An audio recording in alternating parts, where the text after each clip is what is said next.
Со 300.000 војници, околу 36.000 воени возила и повеќе од 1000 авиони од руските источни и централни воени единици и руската Северна флота, оваа воена операција е најголемата во Русија од 1981 година. На вежбата под името Восток 2018 или Исток 2018 учествуваат и над 3000 кинески војници и 30 кинески борбени авиони и хеликоптери. Тоа е досега најголемиот контингент на кинеската народно-ослободителна армија на една воена вежба во странство.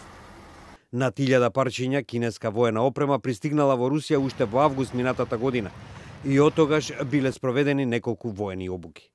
Вежбата се одвива во време на зголемени тензии меѓу Западот и Русија, а НАТО соопшти дека внимателно ќе следи. Иста предпазливост изразија и Соединетите држави, кои имаат силно воено присуство во Азиско-Пацифичкиот регион. Руското министерство за одбрана деновиве го демантираше тоа. Подчеркну, что маневры не направлены против других стран и соответствуют нашей военной доктрине, которая носит оборонительный характер. Истото го повтори и заменик министерот за одбрана Александар Фомин. К сожалению, именно в западных средствах массовой информации появляются спекулятивные публикации, в которых российским предстоящим маневрам приписывается агрессивная направленность против стран блока НАТО и стран Евросоюза. При этом хотел бы обратить внимание на полное очевидное отсутствие как в предыдущих, так и в предстоящих маневрах вооруженных сил Российской Федерации хотя бы минимальных признаков антинатовской направленности и агрессии.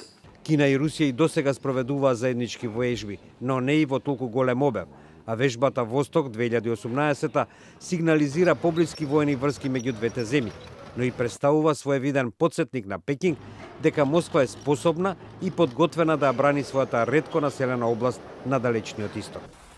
И додека траат руско-кинеските воени игри, председателите на двете земји Владимир Путин и Си Џинпинг ги покажаа нивните вештини во готвење.